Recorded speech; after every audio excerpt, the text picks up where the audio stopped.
I'm very good, thank you. How are you? Last night, it was good, mad.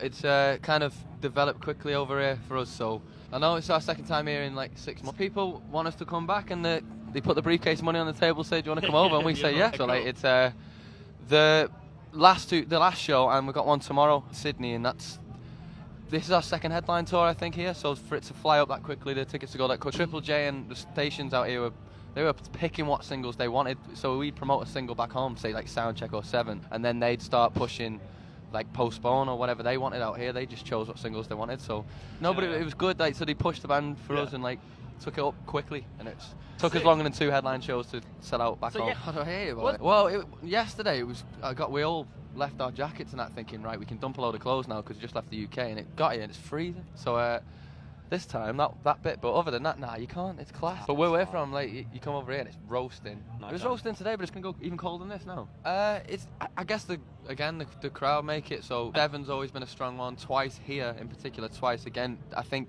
Triple J pushed that as the single without us doing it. So Twice is always good live here. Mine have always been the same, really. 7. Oh, cool. The ones we play are my favourites, really. And it just so happens that the crowd like them the best, so like it goes hand in hand. Well, I don't know about that, but it was they were meeting us off the planes and stuff with football shirts and like catfishing the Argentinian flag. I feels good. It feels on its way. We've still got a long way to go, really. We've got another album to go. That's in the back pocket. We've got another 2 years of touring to do. After when that comes out. So we've got like a whole plan for next year and the year after that already underway. So still a long way to go. We're still at the kind of not even the middle point, but nearly there. Our label mates and like George, who's been with us since the start, and he's always like looked after us, released our first record out here and all that. So we bump into him here. Queens of Stone Age on tonight. They're not our mates, but it would be good to watch them. Yeah. So that'd be good. But I've not seen anyone yet. Got Steve and Larry over there by the fire. They're my mates. And the boys really. The old WhatsApp thing. Yeah, we got one. The band and Skip Rats over here, which is Steve's. There's a crew one, and then there's a band one that we all. No, we're good for the photos though. When you say we make our own little, like you take a shot of Bondi stood outside the hotel on his own, and you can just be like thinking about his whole life before he smokes his cigarette. We've got loads of photos and that which we bang in, but no names really. Thank you. I like that expression. I was listening to this today. In fact, we were listening to this on the balcony today.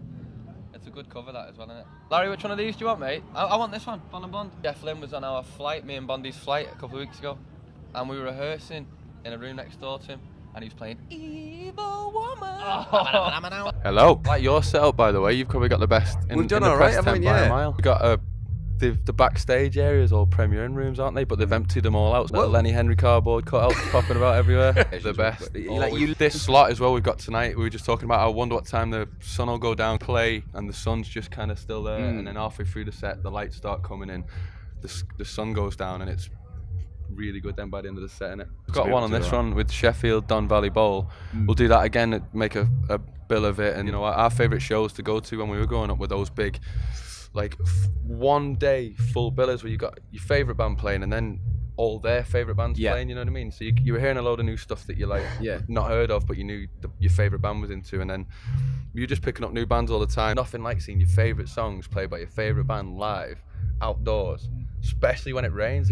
We did one in Australia, started nailing it down with rain, and that was one of the best shows I ever played, because it's like that thing when we used to play football back in school, our old teacher used to make us like slide in the mud before you'd even played, so you were dirty before the game started. So when it starts raining, everyone kind of loses like their they just go for it. They're just like, right, we're already drenched, so let's go for it. So I like that as well. We just get up. Light work. I love support gigs. Love it. And to be honest, some of my favourite shows to play are support shows. Like Kooks are playing tonight. They took us to Australia for the first time. That was a class run, wasn't it? All those bands that were coming through, or not even coming through, that were there when we were first getting into kind of guitar bands, or our kind of music that we love or still play or still kind of write. Yeah, all these kind of bands are coming playing that, and they invited me up to play Soulful Song with them in Australia, and that was one of my favourite tunes when I went on that first album. So Bondi's got a good one on this. What about the young lad in Southampton? And he came the night before the show as well. He was right on the barrier, wasn't he, buzzing? I give him the guitar, and I was like, well, there's your drum tech, there's Larry, he's your guitar tech, this is the band, you know who they are. And then like he just kicked in, played it. Yeah, we're ready to go whenever. So we've got the songs in the bag, we're ready. We just need to put mics in front of us really and get the time. So we kind of always made records really quick. So I just feel as long as they can put the mics on us and they're they're good at what they do. Yeah, I'd like to do it. Mate, always love speaking to you. We were just supporting somebody when we were there, so this is our first headline show. The lads do, like, our drummer's like really into that, so he'll get up and he'll walk around literally, he's proper, like, lives life living, you know what I mean? He walks around everywhere and make sure he sees everything he needs to see, but I'm always in radio stations and singing the songs. Yeah, I've got a graph. They go be the rock stars, I got a graph. Yeah, but I like that, I like just singing. I'm very like, you know, like, we're from England, aren't we? So everything's like, we don't like seeing things. We like staying indoors and listening to our music and smoking our fags in the kitchen. And I'm dead morbid, so I just sit around playing my tunes. I like doing interviews and stuff. No, nothing. The thing is, like, I walk to the top of mountains and then everyone's like, look at that view, and I'm like, is that it? I could see that on Google. You know what I mean? Like, I like the people. The reason I love touring so much is because I like meeting people. Whereas the lads like seeing everywhere. And they hate meeting people. No, I'm joking. Yeah, well, like, yeah, people always tell that story, but it wasn't like, I didn't live in a linen closet. It was like, my mum and dad used to run a bed and breakfast, and when they didn't have enough money, they used to give their room out, their bedroom, which was my room as well, because I used to stay in the same room as them when I was like a baby, and they used to trick me into playing like hide and seek and stuff. You know, like, do you play that over here, hide and seek? And like, you'd hide in the cupboard and I'd hide with my mum from my dad, and it was like, that was just where all the pillows and spare blankets were kept. And then they'd wait till I fall asleep playing this game, and then they just all... So it was more like, it was beautiful, like, even though it sounds like it wasn't luxurious, it was the most luxurious at the same time, you know what I mean? It's like the way, I love it. I like sleeping in cars, and like, we used to just travel everywhere, and like, the fact that I was sleeping in a car was like, you know, I guess it doesn't sound as glamorous as sleeping in a bed, but I was travelling everywhere, you know what I mean? So I'd wake up somewhere different, whereas everybody else used to wake up in the same place. I don't sleep. I was very like, I'm an only child, and I always wanted a brother or sister, or like, you know, like, because we had a B&B, I couldn't really have mates around and stuff. I could barely even play my guitar because it'd wake the people up in the house. So I was always like wide awake and always buzzing. So they always had to like do stuff like that, like trick me, like catch me like a rat. They used to have to trick me into doing stuff. I remember they told me, because I hated going on holiday, and they told me they were taking me like a Toys R Us, you know, the big toy shop. And I fell asleep in the car and I woke up in the airport, and they were taking me on holiday, and I was like, oh, I screamed the place down. I actually remember that, screaming the place down. And my granddad was like, you can't get him on a plane like that. And my dad was like, shut up, get him on. Mary, get on. And we got on the plane, and I was happy on holiday. But I just hated going on holiday and stuff. I used to love staying in...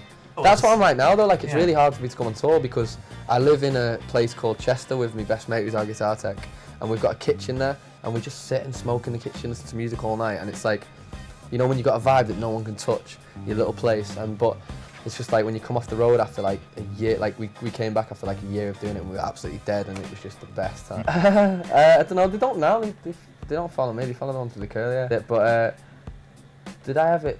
I was a loud kid, like I was always polite, I was always pulling chairs out and opening doors and stuff, and like, you know, goodbye miss, have a good day and all that stuff, but I was in the band when I was 14, so I was missing exams because I'd have a gig in Sheffield or something. Yeah. I wasn't like, I was the one who used to, because like I said, I'm an only child, I loved being around people, I hate being on my own really. I'd rather sit in a class and make the class laugh and get chucked out than sit there and learn something, do you know what I mean? Yeah. So I was always that kid. But I don't know, Tim or Terry. Oh, definitely wait there. My name's Terry. Tim. Yeah, I had to work that one out a second then, yeah. Tim, totally Tim. Down to a T. Yeah, totally. Me and Larry. You know what I was saying about the kitchen? Imagine that song being in the kitchen and not a living room, which is where I imagine it. That's me and him. Why, what are you, Terry or Tim? Terry! As in, my name's Terry, I don't know about it.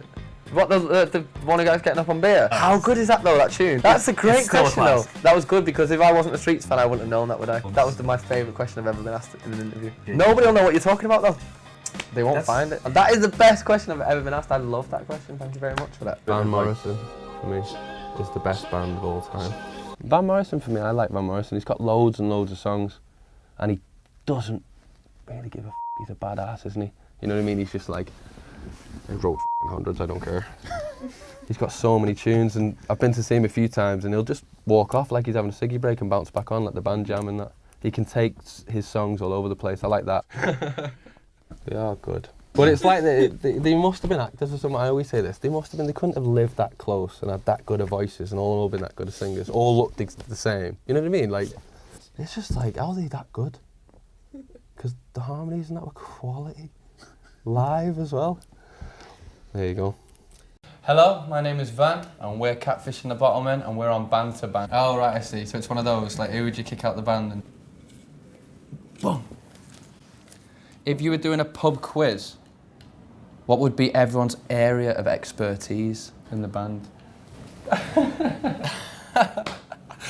I don't have a fridge.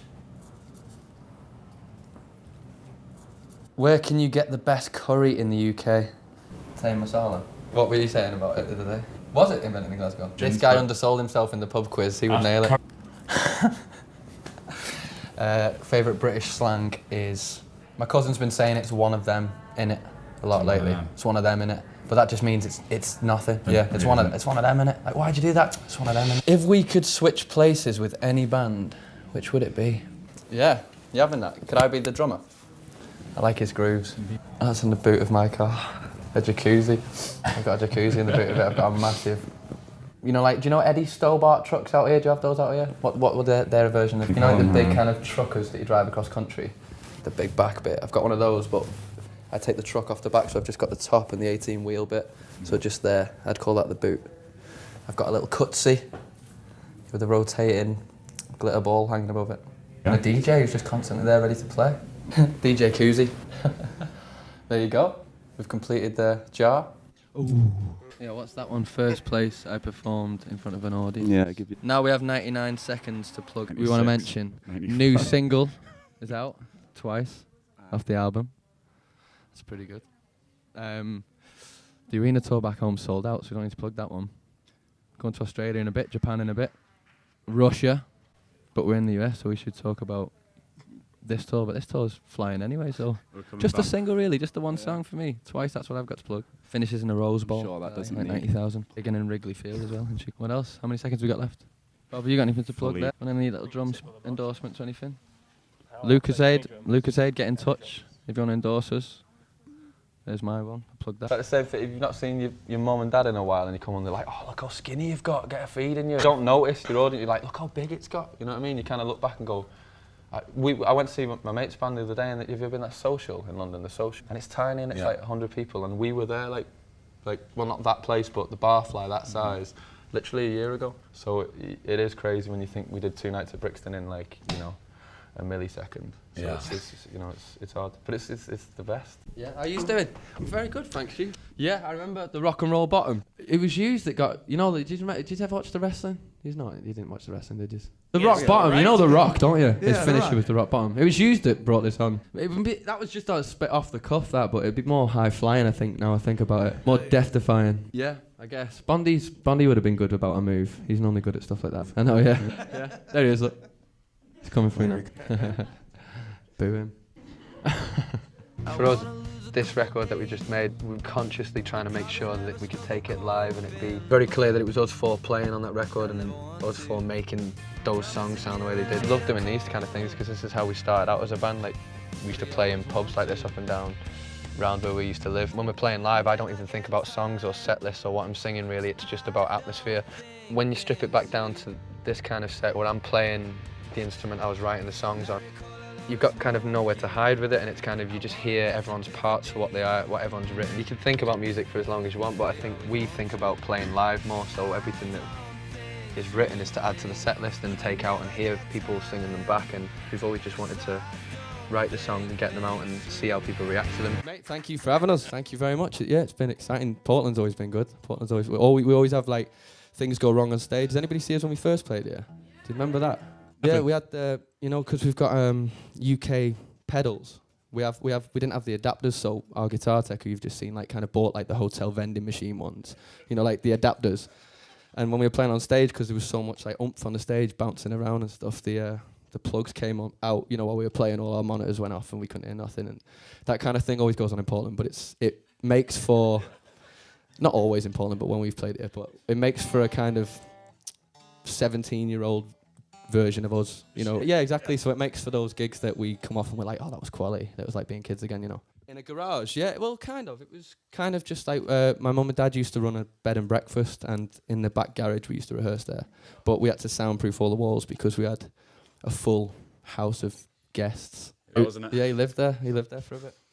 Because he moved from Newcastle and lived with me. And we've never actually done this before. This run is the... Yeah, because we've had to come over. We're trying to... Because we couldn't get shows in, but we wanted to come over and kind of promote an album that's coming out. So we kind of... This is the first time we've done it, really. Except apart from yesterday. Did it in Amazon. It's just, I don't know. We'll have to ask whoever plans there. Someone's got a big plan, you know, and we're just like, all right, sweet. We're happy as long as we're playing in it, aren't we, John? Yeah. What do you want to know?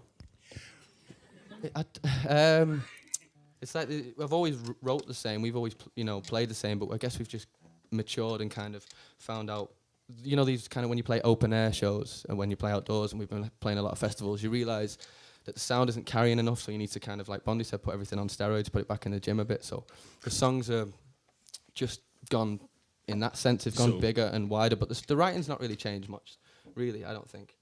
I wouldn't say it's changed. A little more aggressive. There's songs on there that are well heavier. It's just, it sounds more aggressive no matter what, because you put it in your stereo, you turn it up, it's just got a bigger weight to it, the whole record, So, yeah, I'd say it's heavier, would you?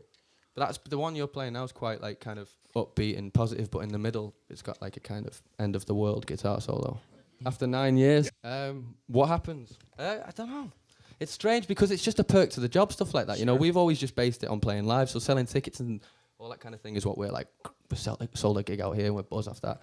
And our label and management and stuff can't put a finger on it because we've not got as many people on the social medias as we have on the floor. We're voting and stuff like that. Like all the people in our categories had like millions, and we're like we're toast here, And then when you see the cameras coming over and pushing everyone off the table to start filming your table, you're like, oh, Bondi, we've won here. What happened? We've nailed it. But I watch these on YouTube. Like, I watch Father John Misty do this. It was quality. I like him. And, like, I love these sessions, so thank you. It was the last bit is about me being a test tube baby. I was a test tube baby. Yeah, I thought that was a pretty random thing to write a song about. When you kind of don't... I knew that... Well, I thought that nobody would be writing a song about that. But I think... Do Ash have an album called Test Tube Baby? Yeah, or somebody has an album or something. Is there a song with Test Tube Baby in it already? But I got left in Leeds after a gig one night by our manager at the time when we were really young. So that was about that, really.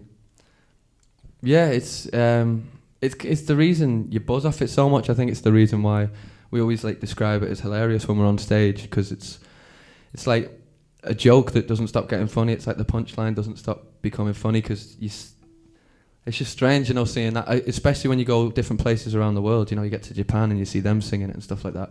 It's crazy, really. Well, yeah, they make a massive ovation after you finish the song, and then it's pin drop quiet as if you've said something you don't agree with. But it's an act of politeness more than you've upset them. Hello, Kevin. Hey, Kev. Thanks, mate. I'm better at FIFA than I am at this, so. But I don't play that often. Why would you say that after I said I was good? You got to beat you once. He has to go what's the team you got? Like the world class. You have to unlock his team. He's got like Eric Cantona on it. But you're welcome. I only play like competition mode, and if there's money on the line and there's a real stage for it, I'll play. But I don't play recreational. So I turn up for tournaments. But the lads, Benji likes to. Yeah, Bondi comes in a bit late and gets involved. But I only turn up when the tournaments are on, pound in the glass or $1. That's when I turn up. Hello. Very good. How are you? Good. I had a peppered steak slice on the ferry at 7. That was it for me so far. Yeah, we played Cardiff Motor Point Arena last night. Came straight here. Well, we like touring. Coming off the road for us isn't. There's not much to do. You know what I mean? It's like when you can tour, and if you're not touring, you can record.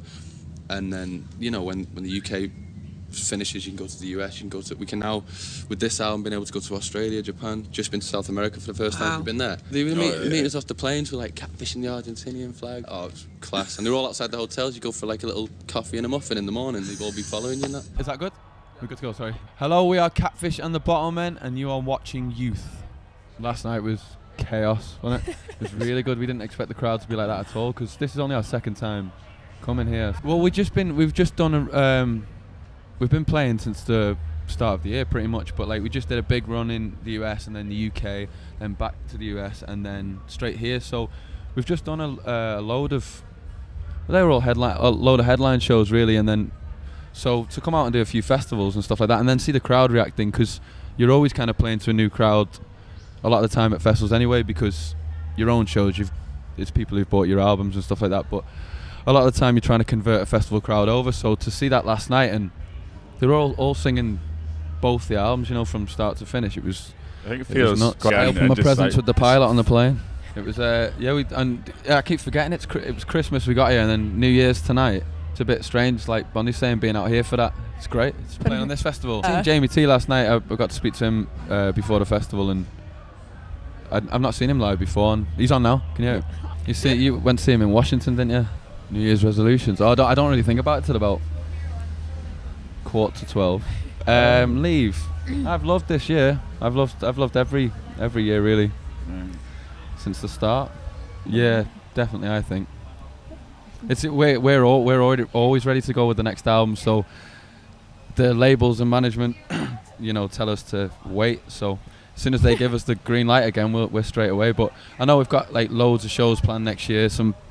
The biggest shows we've ever played. Every year it just keeps growing, and we're going to definitely come back out here again.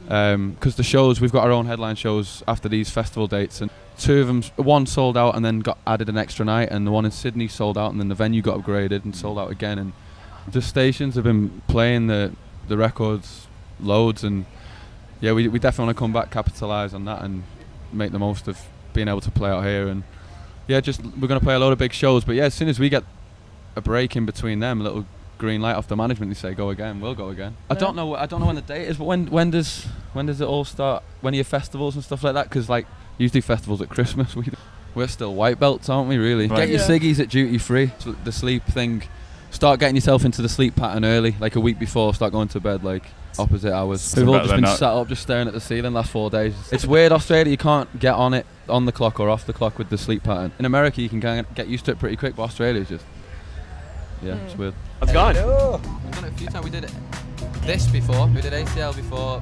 Emos. Schubers with J. Roddy Walston and the Business. Stubbs. Sorry, Schubers with Chicago. Stubbs with J. Roddy Walston and the Business. Do you know that band? They're a great band. Yeah, they are. Spoon headline. They're outside. Same question? I'm not going if Bob's not going. I'll go if Bob goes. Oh, then we'd have to go. We have to play anyway. It all came really quick in terms of writing it, and then all of us learning it together, and then the producer Dave Sardi coming over and saying he wants to work on it. That took a few days, and then we recorded it, in a month, sporadically over the kind of jumping back and forth between festivals and our own shows, and just got it done really quick. So I just think we really wanted to carry on touring. Where it was back home with the first album, it got us to such a good place already. We kind of like, you can't rest on that. You've got to kind of go again and keep going. So we just wanted to build the live thing as quick as we could, so the album came around quickly because of our want to tour so much, So yeah, it was a very fun experience, all of it. Still is. It's only been out 4 months, so it's still fresh to us. Oh yeah?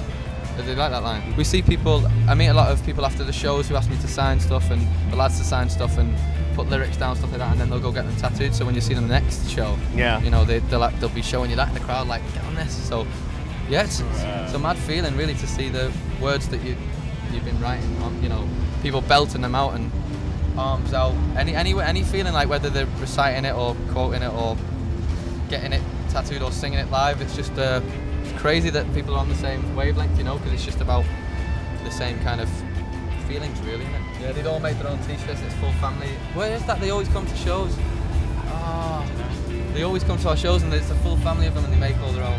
Wow. Like catfish shirts, and they're proper good. Better than our merch. It's all good. From what I can see, the year we go to like UK after this. We got a run in UK, then we got Australia, then Japan, and then I think we got a few more shows.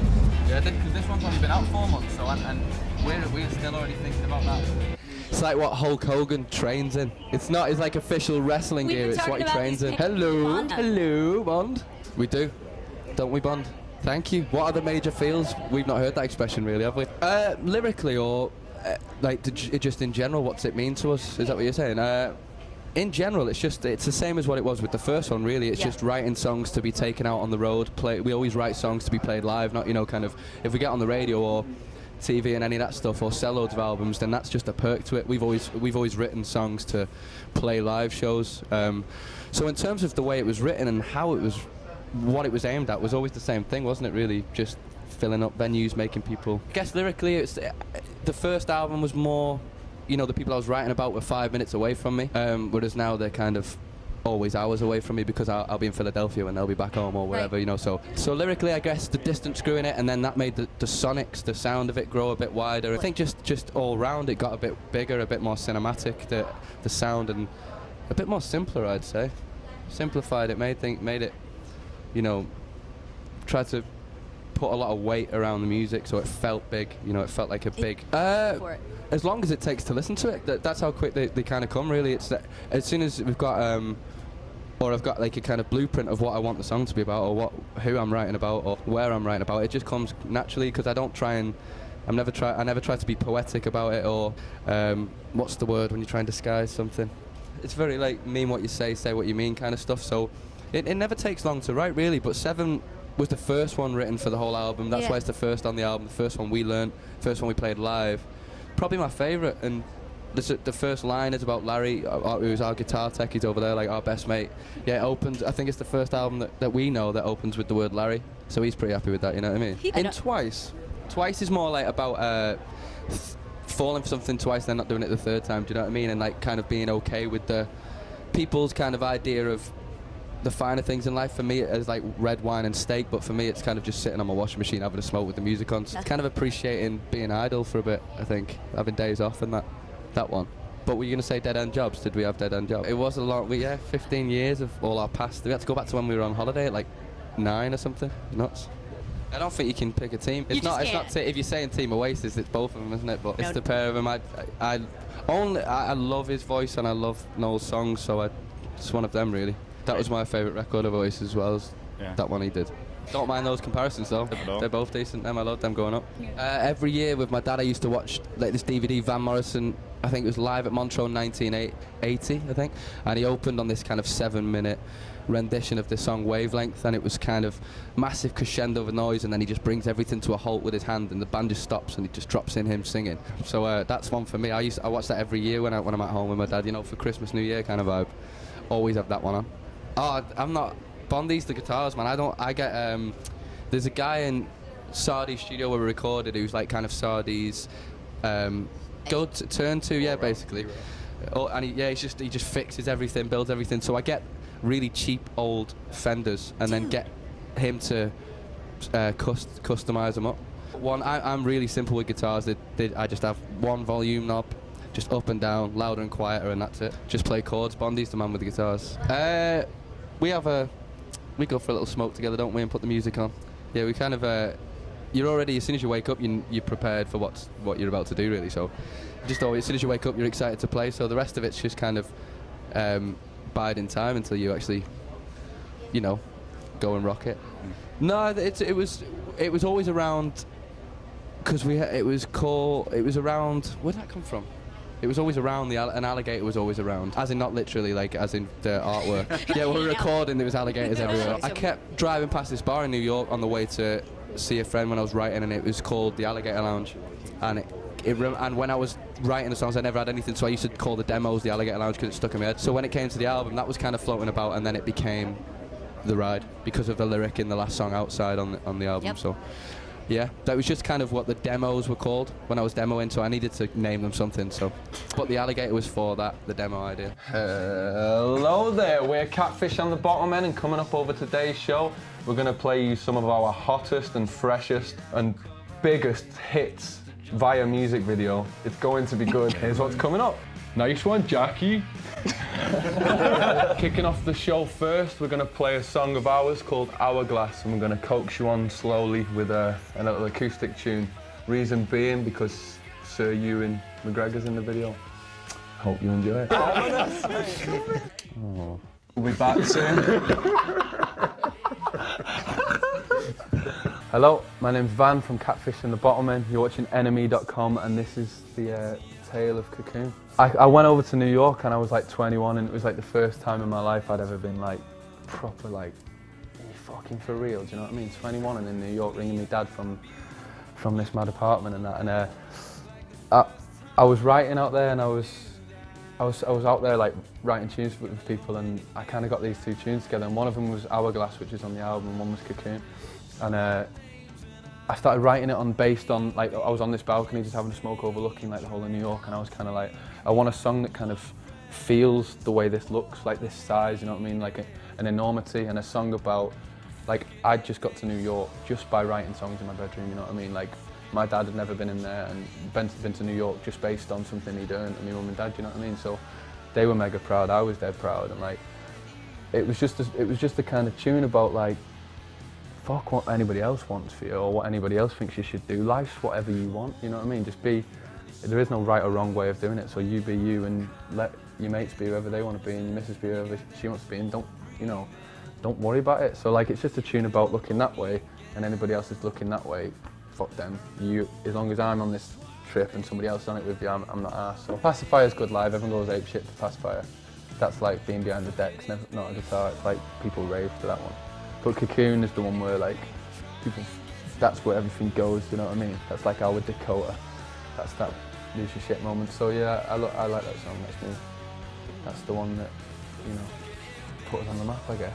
Every song that I ever write takes me, as long as it does for you to hear them, for me to write, you know, they take 5 minutes on the radio, 5 minutes it took me to write, you know what I mean? So like, it's all, it's my favourite bit about songwriting when I was a kid. The favourite bit about being in a band, sorry, is the songwriting. I just love doing it. It's the easiest bit for me.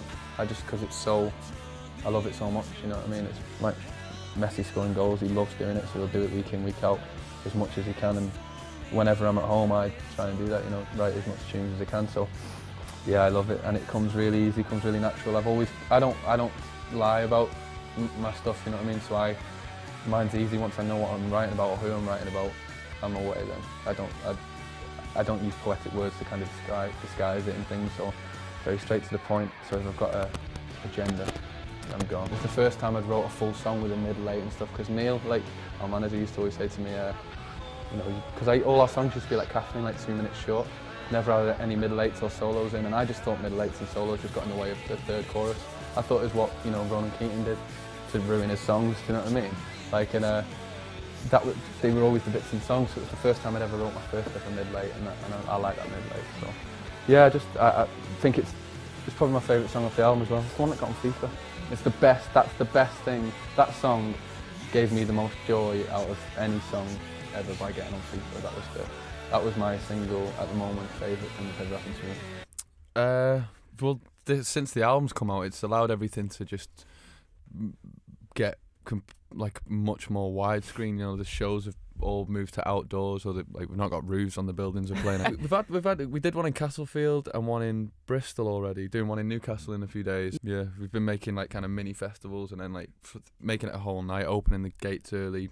It's been great. So it's everything around this album's just kind of made it excel much quicker and bigger, like than well, there's a lot of people I still see in the crowd who I've seen in the crowd when we first started playing, and way back when, before we decided the first album, we would be saying we'd come off stage and ask people in the crowd what they wanted to hear, you know, what songs they wanted to be on the record and stuff like that. So it's always been kind of a close what's the word, like a relationship with it, because it's we're the exact same band as we were when we started, when we just wanted to play live all the time. That was what it was always about. So I think the live show thing, the response to the live show, is because when people see you buzzing off playing, they buzz off watching it. So I think you can see that in us completely. We're not that much of a studio, like, release loads. I mean, what's the word, like when you go to the studio a lot and you kind of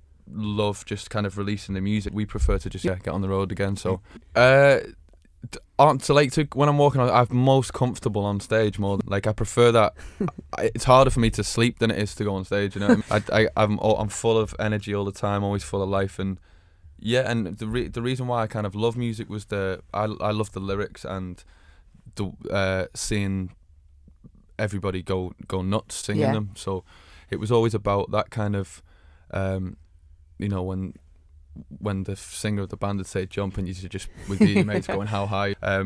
Definitely it's always what I wanted to be. I always just wanted to be the singer. I don't really like playing guitar much. Like Bondi's the one who knows guitars and plays guitars. I feel like I'm blagging a living on the guitar compared to what he has to do. He's tap dancing like 20 pedals, you know, playing all these kind of riffs. We still, I think we still sit very much on the outside of it, you know, like almost like fans still, like still massive music fans. Me and Bondi went to see the Killers in New York a couple of weeks ago. We played you know, Governor's Ball Festival, my favourite festival in the world, and me and him were on the side stage balcony on our knees, arms out, like screaming every word, like in between songs, the band like looking up onto the balcony like, what are they doing up there? So I think it's just like, it's all, when the crowd's getting bigger and everything's getting bigger, we just kind of sit back and just find it hilarious that this is going on based around these records, or like just what we're performing live. Yeah, like Bondi said, it's just like a joke that doesn't get old. You can just keep telling that punchline and it keeps getting funnier, you know. How many do you want us to play? 7 we'll play off the new one, Cocoon off the old one, and then a wild cards. I don't know, what do you want to do for the third one? Yeah, we could do business. 7 was the first one that was actually written for the whole second album, so I guess that was the blueprint of kind of like the other 10 are gonna kind of come off this. And it's did you meet Larry then, our guitar tech? Yeah. He's like been my best mate since we were in school together, and we just moved in together in a little place. And the first thing I said to him was, Larry called a load of smoking when we moved in. So the first line of the album, the first thing I said to him when we moved in, and you were saying that I don't know if any albums open with the word Larry. Yeah, so that, what we were saying before with all that stuff, with like with it doing well in the charts and all that kind of thing, it's mad for us because we're clearly not writing those songs. I'm clearly writing about my best mate who's in there. But I heard that one not so long ago, that red light indicates doors are secured, and I'd not heard that in a while, and it's just a song about running on a taxi in it, and it's like he's made that 3.5 minutes of. Mike Skinner was always great at it from the streets. I love the streets. He's the reason I got into lyrics. So it was like, and I read this bit in his book where he said like it was never about, say if he was kind of breaking up with somebody, it was never about the breakup. It was about the 3-minute feeling you have when you do it. So he kind of expand on that feeling, and he was always good at kind of capturing moments as opposed to like you could tell a big story off one tiny thing. In terms of like I was saying before about, I'm not much of a guitar player. I'm just like, I'm handy in the kitchen at like 2 in the morning. Do you know what I mean? When we've all come in from a night, come in with the guitar at like 2 in the morning. I've got a few chords, and then I always kind of base songwriting on like, if you can, once you come in and off a night out, if you can make a kitchen sing with it, then it's got something. It's a good test. And I kind of just get the rough chords of it, and I have the whole kind of melody idea, like lyrics, the song and the stories there. But I see it as like I draw a picture and the lads come in and paint it, make it as big as it can possibly be. So the size and the sound definitely comes from the 3 lads, and then I just have the words and the basic, the bit I do, I guess. Yeah, definitely. But it's like when we record them, we kind of, it's more like just, don't know, kind of put them down, get them down, kind of work with the producer. And when we play live, it's just very much just, it's just that all the songs kind of merge into one big song to me. Like I kind of just see the set list in front of me and just, I don't even think what's old, what's new. I just think this is gonna be, it's like a workout when I'm watching it, because I come off like Drop the Stone, like I can see the crowd are just sweating like mad, and I just like being in the gym or something for me on them, what them thingies that they do. No, the bike ones, what they call spinning. I did. Bob got me to do it once in the hotel, our drummer, and like, so I didn't think it would be that spinning 45 dates. I think it is. Yeah, it's just I do love playing out there. I went back and played a load of, because we think it's important to kind of have the story piece up together. And back in the UK, people had seen us play those tiny bars or get all the way to kind of the capacities right now, but in America they'd not seen that. So we went back and played like 100 caps and 50 cap in like New York and a load of different small places before the tour, so that people kind of had that story, like, oh, I've seen them in this place and then this place and this place. So I think like it's kind of like where it was here but 2 years ago. So it's good to know for us that if we keep working like we worked here, then in 2 years time it could be where it is here, or like on running parallel. So it's good, and it gets to the band changes up a bit, because me and Bondi go and play acoustic out there sometimes, play those small venues again, like we were like 17 bumping into each other on stage and stuff. It's all good. It's just when we get there, it's just kind of like, we've got no right to be selling this place out in New York. What's going on? So like, you've got to put the shift into if you want to retain those big, venues out there. And the band name is is an Australian busker called Catfish the Bottleman, and my first 2 years of living, I was out there. It's my birthday today, by the way, which is weird you asked me this story. For the first 2 years of my life, travel around Australia with my mum and dad, and my first memory of seeing live music was seeing this busker play in a place called Paddy's Market, and he was called Catfish the Bottleman, and he used to play a washing line with wine bottles on it, and he used to play it like a drum kit.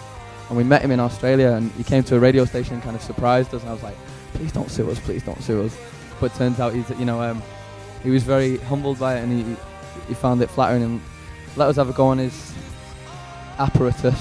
and Bob hit one bottle and smashed it instantly. So yeah, imagine being taken for breakfast by Ewan McGregor. When you look across the room and he looks back on the chair, he's like, we're sat over here.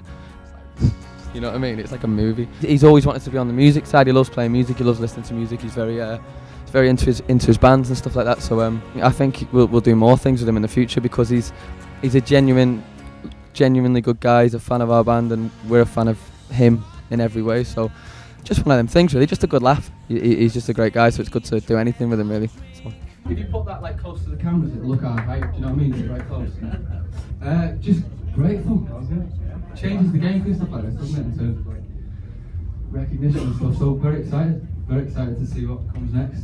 And we're announcing some shows tomorrow, and we've got a new video coming in a bit, I think, to say thank you to the people who voted. So yeah, we're excited to just carry on with the music. Yeah, just loads of gigs, but bigger gigs, and don't know, trying to get it as big as we can outdoors, really. You know what I mean? Stadium kind of stuff, and just try and what we've always done, same as what we've always done since we came in when we first started. That was always the goal, to get it as big as possibly could. So you know, this could only help. A little sticker on the bottom of the second album saying we're not for a Brit and all that. We're one a Brit now, so that should help. Father John Misty here, is he? I'd like to hang out with him. He seems like a good crack. Hello, Bondi. I'm Van from Catfish in the Bottom, and this is Van. 107 Seconds Takeover. Describe your sound in 3 words or less. Not our band, your sound. In the radio station. If you were a cover band, whose music would you play? I don't know what's $3 out here. Like, what kind of food would you... One of them freezes. We don't know what weighs what in terms of... Yeah, smart. I like that, though. I'd go with that. I'd always take your advice on that. What's the best part about touring, and what's the worst part about touring? What's your favourite dinosaur is the next one? Yeah, so you might as well do all them 3 together. Yeah, look at this one. Twitter, Instagram, Facebook, Snapchat. Pick one. Just pick one.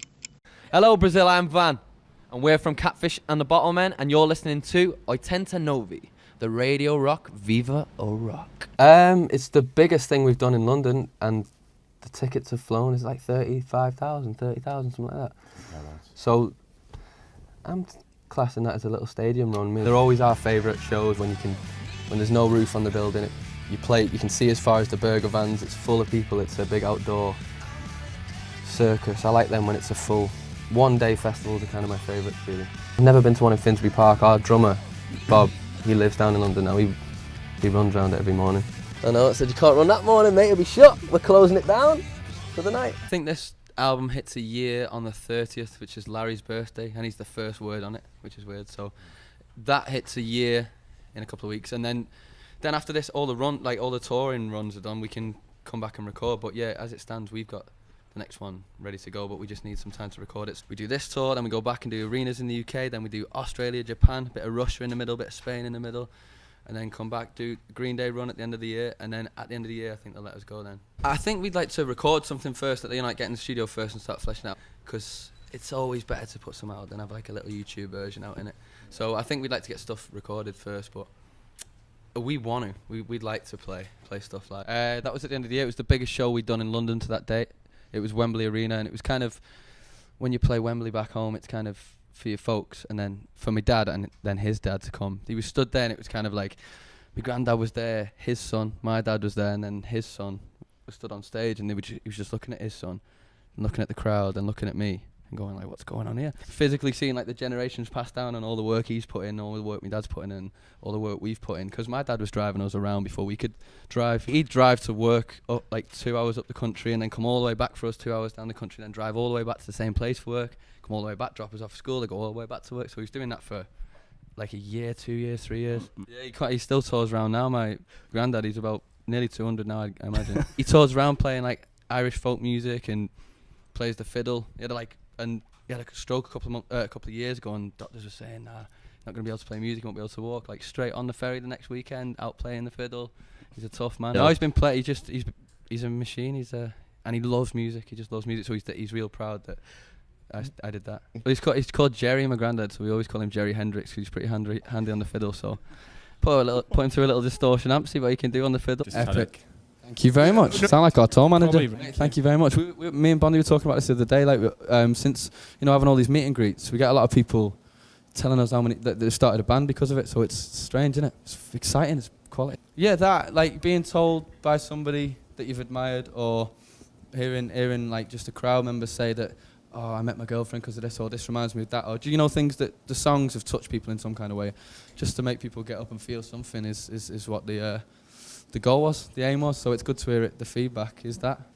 I guess it's always been simple for us because we've always been a band about just the songs. You know, it's always been as easy as just write good songs, deliver them like year in year out. You know, keep trying to be consistent, give consistent performances and stuff. It's just all about being a band. You know, I think a lot of other people deal with it differently because they don't quite get it. You know what I mean? It's really simple if you keep it the way we started, which was just playing because you love music. You know, we write songs because we love it. We wake up, sit and listen to music together all day. Go on stage, buzzing, come off stage, put music back on. It's simple, really. You know, it's just all we've got to do is deliver good songs consistently for people. So, and we like doing that. So there's never really pressure when it's this. You see the reaction so good, exciting. Everyone's so excited about it. So you come on, there's no pressure because everyone's beaming. Nobody's sat there like that. You know, like when we come out now, we've picked up a bit of a fan base. It's easy. It's just it's as easy as going to bed for us. It's just the best feeling in the world. You know, it's quality, good crack, very good laugh. Yeah, like I was saying to you about, it's just, we love it. We know, when you know exactly what you want, you know, the songs just fell out. The thing was, I always had Dave Sardi, the guy who's producing it, I always had him as the idea for the second record, even when we were kids and we were back in the van, and we didn't even have an album together. The first one I was going, this guy should do our next one, you know, when we were playing Sardi records. So I wrote all the demos with a little clip at the start saying, Dave, I want this one to be a bit like this, you know, sound a bit like the Phonics at the end or this at the end or whatever, and sent them to him, and he'd not been inspired by a band for ages, been saying no to loads of records, and he got these 11 tracks and flew over to England. I wrote in a weekend, he's learnt it in a weekend, he flew over to London, heard it, flew back 2 days early because he was convinced, and yeah, we're away now. Any week we get, we just keep adding bits on, so it'll be done, you know, straight after this tour. Only because of strategy, it's, label strategy and stuff.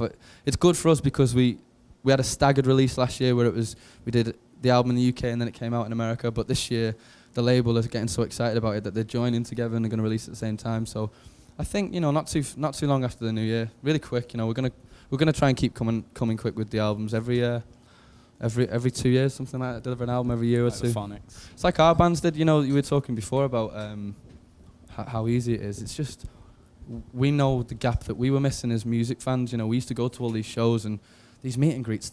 We love it. You sit there for hours, people coming and asking for sign stuff. It's quality, so it's too good of a life to feel pressure from it. You know what I mean? It's bliss. It's quality. It's just great. It was just weird going across, like, you know, looking across the breakfast place and seeing Ewan McGregor was the one that was flagging you over, do you know what I mean? Just one of us going, we're sat here, mate, but it was Ewan, and we're like, shit, he looks like he does in the films, do you know what I mean? Sorry, you can't swear on the radio. But yeah, it was great, but he's really, we always say he's the most interesting and interested guy we've ever met. He was all he wanted to talk about was music with us, and all we wanted to talk about was, you know, lightsabers and train spotting, you know. Big Fish, have you seen Big Fish? That's the reason why I love him. I love it. My dad showed it me, and he used to tell me stories about my granddad, so it's very, like, you know, familiar to me. I love it. But we had loads of, like, complaints on Twitter and that saying, like, we couldn't even hear you, we were stuck outside the tent. It was like, you know, it's not our fault they put us on that stage.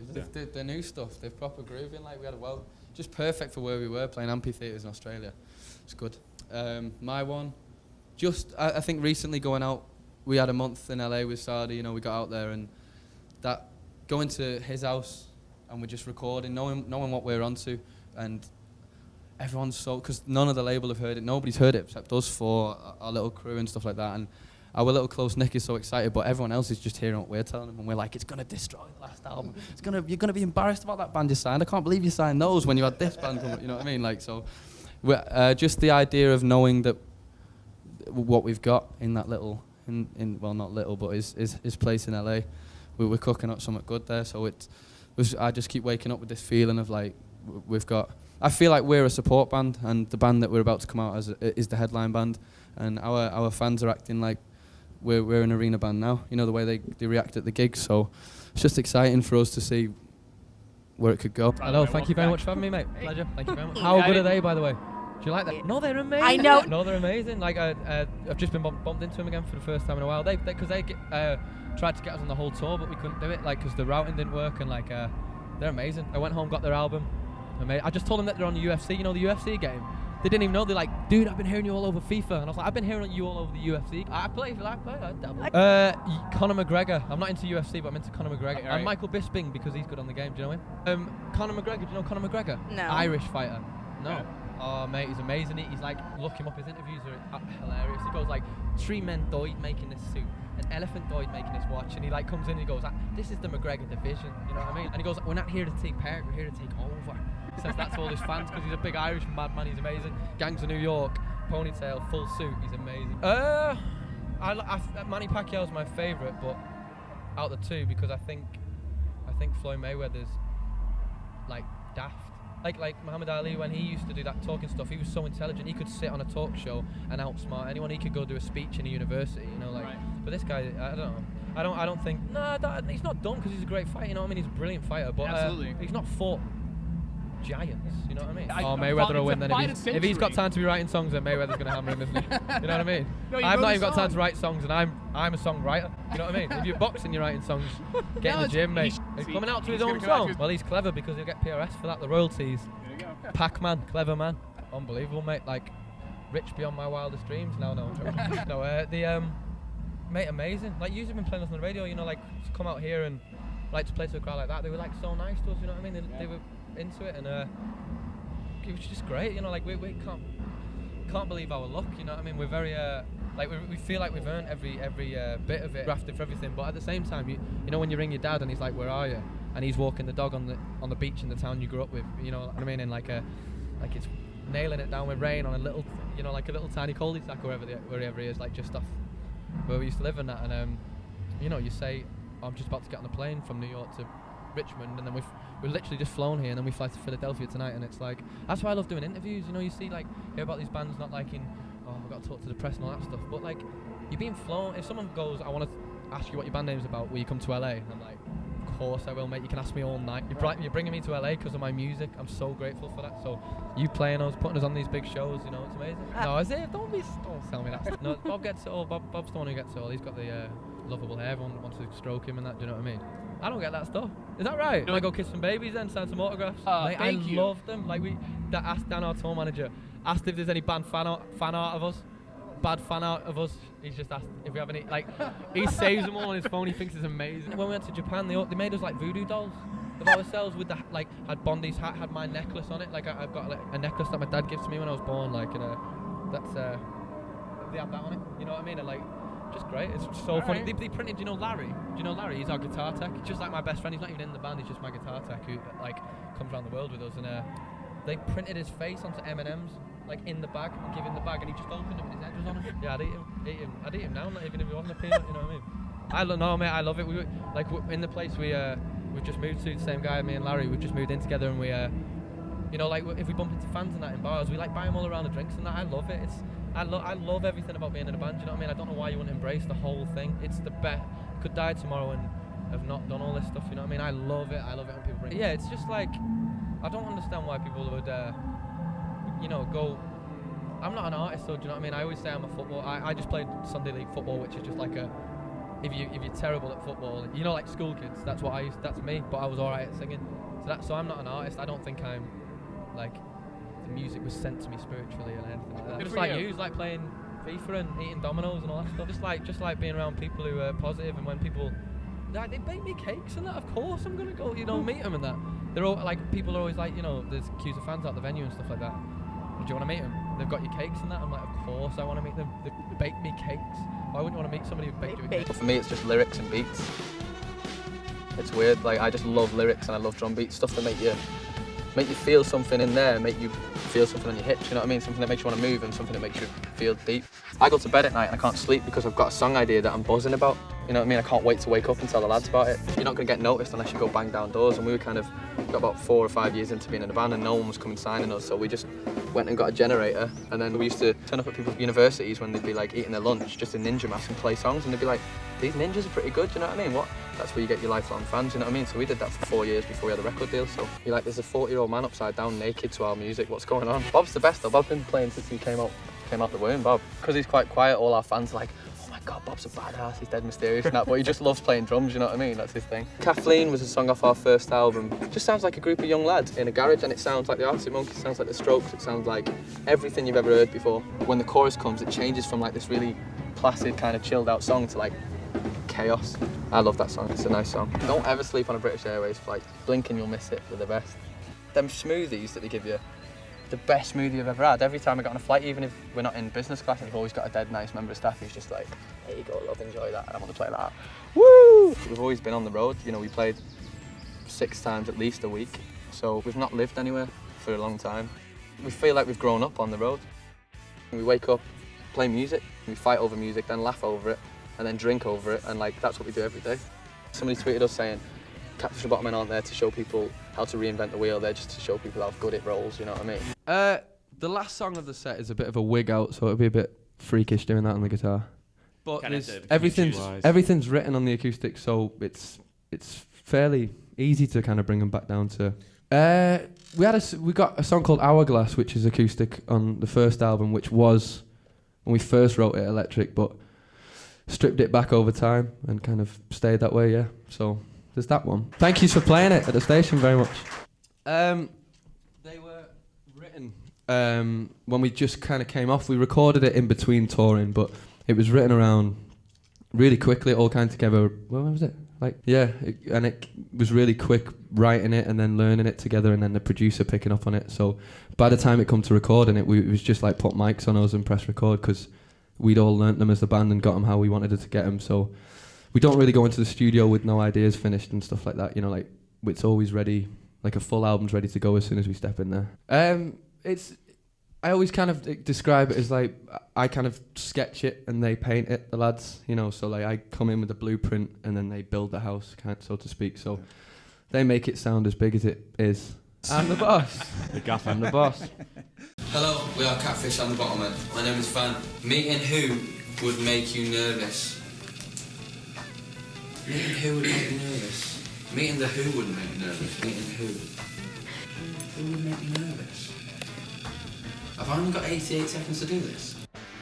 It was my mum and Ibiza then. That's true. My mum and Ibiza. Remember the Hungry Caterpillar? Where they dig through all the pages? That was my favourite. Remember the Hungry? Did you get that? There you go, that was my favourite children's condiment. Ooh, that's a good one, actually. Can it be a condiment? What would you say, Mum? Ketchup. Gravy. I would go with gravy. Gravy. Gravy, do you get gravy? Yeah, you do gravy. You do the best gravy at KFC and that, with the mash in it. Gravy train. We never kind of just sat in the dressing room like, oh, it's 9 o'clock yet. It's like always, Bondi will be having music cranking from like 5 in the afternoon, or like 5 in the morning when we get up, and like get off the bus, get in the venue. As soon as we all out the shower, you've pretty much got the tunes cranking, and they'll be on right until we walk on stage. So it feels like a bit of a, like you're getting ready for a night out anyway, and when you bounce on stage, everyone's going nuts. It just feels like you're hosting. You're a DJ, you're hosting a club night or something, and people just raving. I don't know how much time we had off. Whenever we get time off, we kind of record or like write or buy jeans and that, don't we? So I don't know how long we had off. What's the longest time we've had off? Do an album, maybe finish that, go home, have a big Christmas dinner, maybe have something on Boxing Day as well, and then go back out again. That'll be it for another 2 years. I always kind of see it as we're still fans of music. I don't ever think we're like we're artists or anything like that. I always feel like we're fans who got the chance to get in amongst this. You know what I mean? And see, like when we were watching the Killers last year at Governor's Ball, like we were on each other's shoulders and that. You know, like on the side stage, all the man were like, "Hey, these guys, these fans have got on the stage." Me and Bondi on each other's on the knees like that. Come on! So I still feel like a fan in amongst all this. So it's. If I was a fan of our band, the last thing I'd want us to do is stop touring and stop making albums for a couple of months or a year and come back, you know. When I used to love a band and you go away for a couple of years, I'd be like, oh man, when are you coming back out with this album? But I guess then the excitement comes with that, so I don't know. There's no real strategy in our heads, we're just like, if it's ready, let's go. This next song is a song called Graceless by a band called The National, and I got really into them on this record in particular. That album, the songs off meant a lot. Yeah, it's just like they've all stuck suits on and kind of arranged a day of just like carnage, and they start like you say, going down a big slip and slide. They're all in jumping in pools, like riding in them on bikes and stuff, and then they make this big, like, I don't know what it is, like a potato bazooka, where they blow up stuff and slam over them. Remember that bit in it? So yeah, but I think they're a great band, and I think they've got one of the coolest rises, you know, in their career. The way they've kind of come up the ranks, they're just like really good.